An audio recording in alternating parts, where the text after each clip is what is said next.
Yo, yo, yo, yo, what's up? It's your boy Black Truth, and I'm back once again. With a new video. This video is in reference to your president, Donald Trump. In this video, Donald Trump will reveal to you, to the world, that he knew about this virus back in January 2020. He knew how deadly this virus was, and he knew how contagious this virus was. I want you guys to take a listen. I want you guys to like, share, subscribe, and I want you to leave comments in the comment section. The video may be a little lengthy, but you need to hear it all.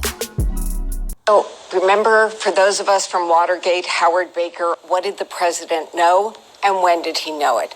That's what Bob Woodward lays out in this book. And what we know is from that on January 28th, his national security advisor, Robert O'Brien, tells him in a top secret briefing, this is going to be the greatest threat of your presidency. Bob Woodward was writing a book about the president. He started the book earlier than the virus. And during him writing the book, he and the president spoke all the time about different information. And he and the president happened to start to talk about the virus. And so Bob Woodward recorded all this information. You can call him a whistleblower. You can call him whatever you want.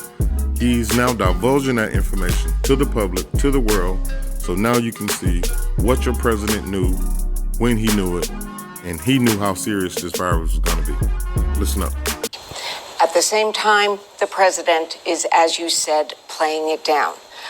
But what Woodward did with the president's permission was he recorded all of these interviews. There are 18 wide-ranging interviews. And what we're going to play you first is the president in his own words, February 7th, telling Woodward in striking detail just how much he understands about how deadly and dangerous the virus is. And so what was President Xi saying yesterday? Well, we were talking mostly about the virus, and I think he's going to have it in good shape, but, it's a very tricky situation.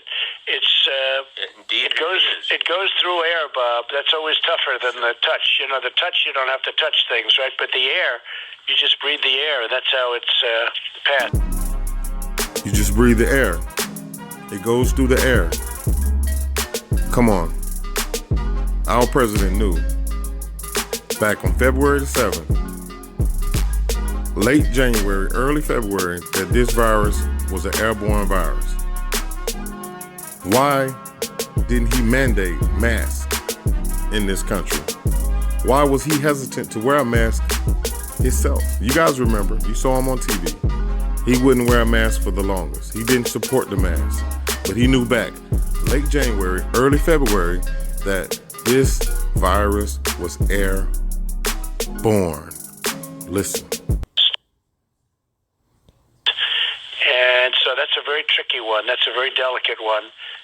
It's also more deadly than your strenuous flus. People don't realize we lose 25,000, 30,000 people a year here. Who would ever think that, right? I know. It's pretty amazing. And then I say, well, is that the same thing? This is more deadly. This is 5 per. This is 5% versus 1% and less than 1%.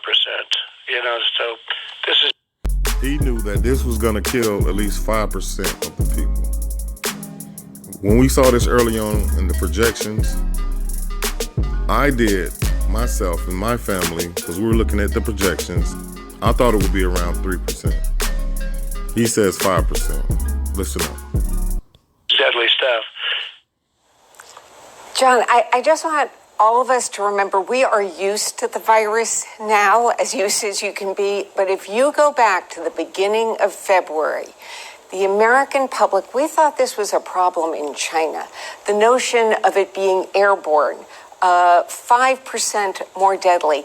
These are very specific details that the president had in the very same time period that he is saying it's all going to go away. Right, that's February 7th. You just played that piece of the conversation. 7th. He talks about how deadly it is. He said 2 weeks later, 20 days later in India, it's a problem that's going to go away.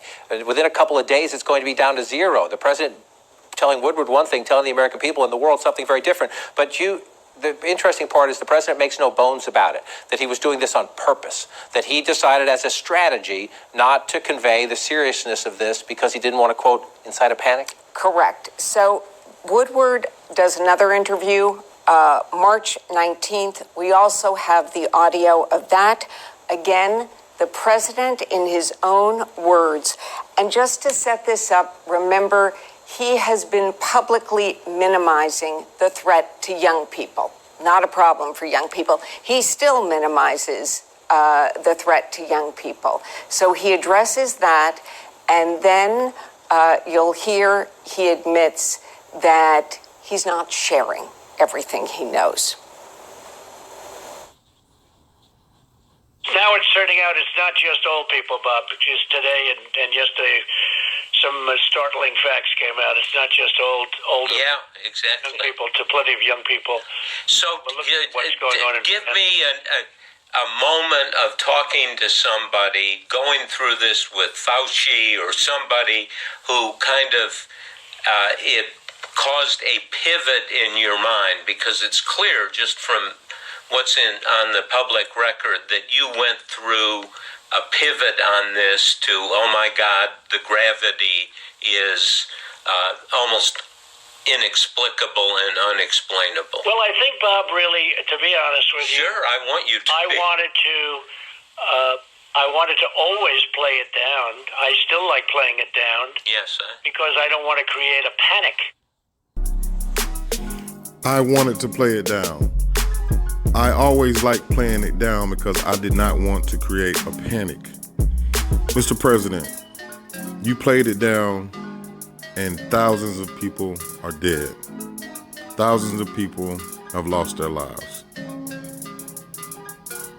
My God. You know, but John, this wasn't just about panic. The White House, we know, is very concerned about the economy. The president is very concerned about getting reelected. And what I think you have to just remind people is we've put together some of what the president is saying at the same time publicly in stark contrast. The virus. They're working hard. Looks like by April, in theory, when it gets a little warmer, it miraculously goes away. I hope that's true. But we're doing great in our country. China, I spoke with President Xi, and they're working very, very hard. And I think it's going to all work out fine. And again, when you have 15 people, and the 15 within a couple of days is going to be down to close to zero, that's a pretty good job we've done. It's going to disappear. One day it's like a miracle. It will disappear. Yes. And from our shores, it could get worse before it gets better. It could maybe go away. We'll see what happens. Nobody really knows. Stay calm. It will go away. You know it is going away. And it will. My God. Again, this video was quite lengthy. I want you guys to check this out. Man, this is all over the news right now. Your president, he knew the severity of this virus. He knew how contagious this virus was and did nothing to protect and stop the transmission of this virus early. If you would have done something early, maybe more lives would have been saved. Like, share, subscribe this video. Subscribe to this video. Tell me what you think in the comments. Y'all be blessed. Y'all be safe. Pray. Pray. Pray, my people. One day, we will move forward. This thing will be a thing of the past. But for right now, we gotta live to move forward. Be diligent in what you do. Be smart. Before there's a government, there's a you. Don't let the government override your mind. Don't let the government override the God that's in you. Don't let the government lead you down the path of destruction. Like, share, subscribe. Black Truth.